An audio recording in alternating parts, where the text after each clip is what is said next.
Yun. Customer tayo ngayon dito. Ang problema ng motor niya, overflow. Overflow ang problema. Ba't nga baga nag-overflow ang karburador? Natin.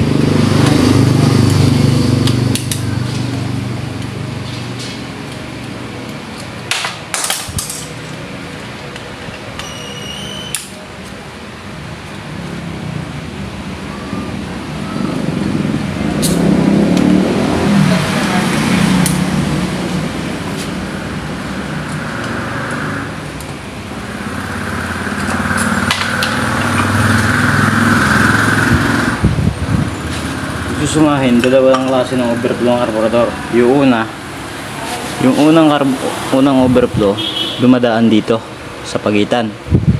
Dumadaan dito. Tapos yung isa ng overflow naman dumadaan dito. Dumadaan dyan sa drain ng carburetor.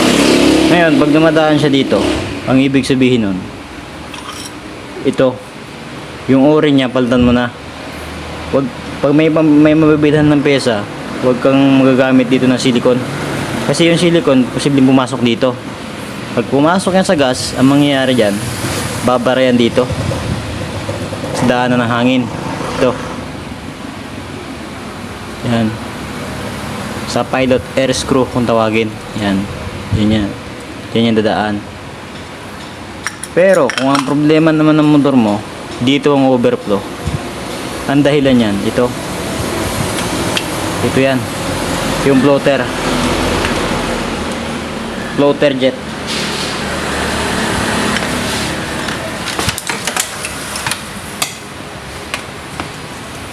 Ano nga baga nangyayari kay floater jet kaya ganun?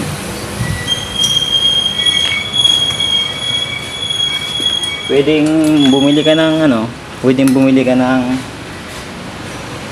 ganito jettings. Pwedeng bumili ka ng jettings, so di kaya naman i-adjust mo lang to. Na-adjust yan to. Pakita natin kung paano mag-adjust dyan. Ito, kaya siya nag-overflow kasi pud-pud na to. Napupud-pud yan. Yan. Napupud-pud. Ang diskarte dyan, kung halimbawa inabot ka sa daan, ganito ang magandang gawin. Ito, nakikita mo to? Yan. Tutulak mo lang siya pababa. Yan o. Pag itulak mo pababa, o, yan. Kaya siya nag-overflow. Kaya siya dumadaan dito. Gawa na sumusobra yung level ng gas niya. Sumusobra yan. Isasample natin yan kung paano nga ba yung sumusobra. Pero kapag sumusobra ay asawa mo na, eh paltan mo na. Gago! Pag naglilinis tayo ng carburetor, dapat binabaklas natin ng bawat jettings. Tulad nito.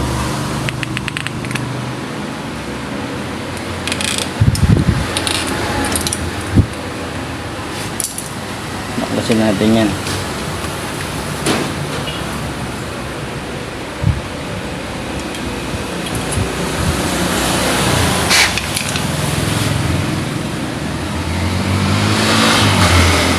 Dapat may makita tayong butas na ganyan. Pero dapat pag ganyan, ihipan mo pa rin yan o kaya compressor. Kung mas maganda ang compressor, may compressor kayo, mas maganda gamitan nyo ng compressor. Ayan o. Yung butas na yan. O di kaya, pinaka mas maganda dyan, sundutin mo ng wire.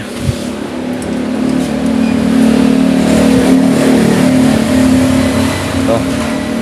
Sundutin natin yan.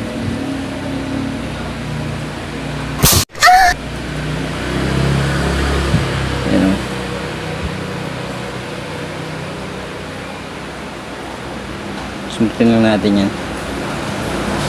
Ayan.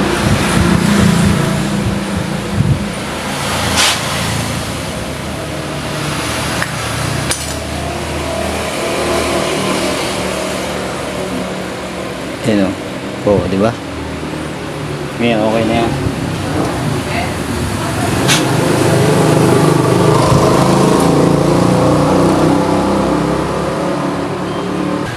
Ating lilinisin yung labas. Ito, na-adjust na natin to. Okay na to. Diba? Hindi na siya pantay.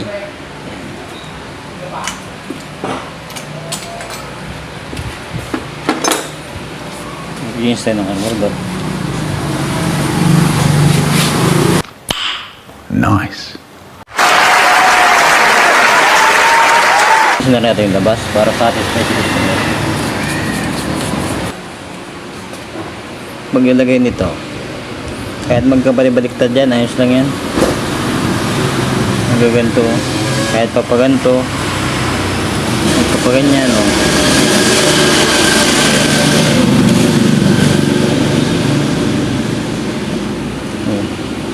Kahit papaganto siya, oh. Pag ganon, o pag ganyan, ayos lang yan.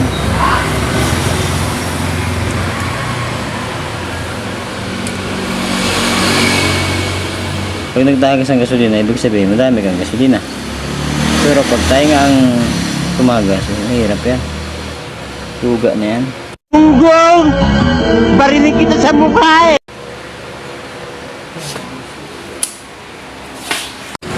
Pag-check ng level ng gas ito, bago mo siya isalpak sa motor, dapat meron ka munang ganito, hose at saka ito gasolina sa 1.5.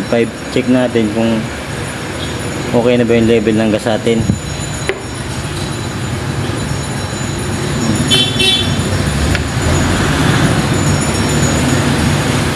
Kung pwede na ba para sa atin. Pag tumigil na yung pagsirit ng bula dyan, ibig sabihin puno na yung carburetor. You know, pag tumigil na yun,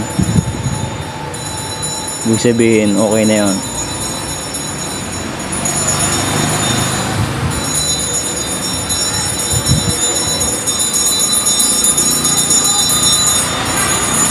Okay.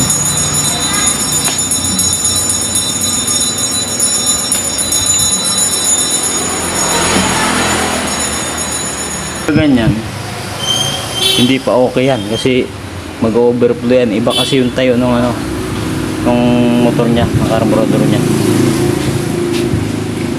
Medyo tagilid. Hindi pa okay para sa atin. Adjust na dito sa floater niya. Diin na natin. Yan. Oh. Kaya mas malakas yung bang.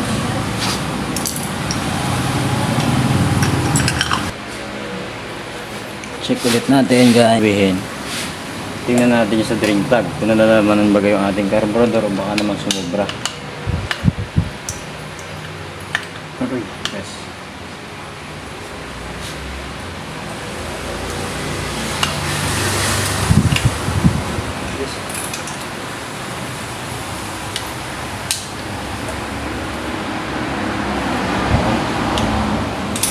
Okay, tumatagas siya, tumatagas. Yeah.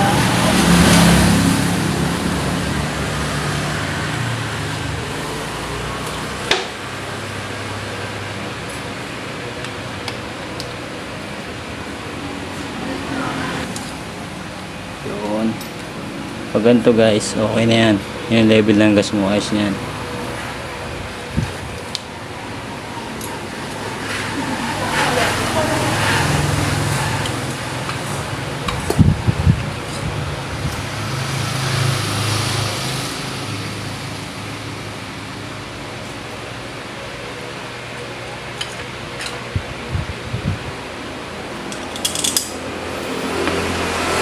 Yung motor kasi na ginagawa natin, medyo tagilid yan. Tagilid ang piso ng carburetor, kaya dapat yung level ng gas medyo mababa o medyo konti lang. Hindi naman sobrang baba, hindi naman sobrang dami. Sakto lang sa kanya kasi nakatagilid yung piso ng carburetor niya. Hindi siya dapat mag-overflow. Okay na siya guys. Pag ganyan, bubuhayin mo lang yung gas niya. Check natin. Obserbahan natin ng mga ilang minuto kung tatagas ba yung carb niya. Ayun yung drain niya, no? Sa ilalim. Ayun yung drain niya. Kung nakikita niya, wala naman siyang tagas. Pag may side stand yung motor na ginagawa niya, mas maganda try nyo na naka side stand para mas makita natin kung tatagas. Kasi si customer minsan side stand lang iniiwan yung motor niya, hindi naman lagi naka center stand kasi yung iba nabibigatan sa motor. Itong motor na ginagawa natin, Typhoon 150 to. Style rider lang. Pwede rin siya gawin sa DL 150 ano yung TMX 125, pwede rin yan. Yung technique ng overflow natin.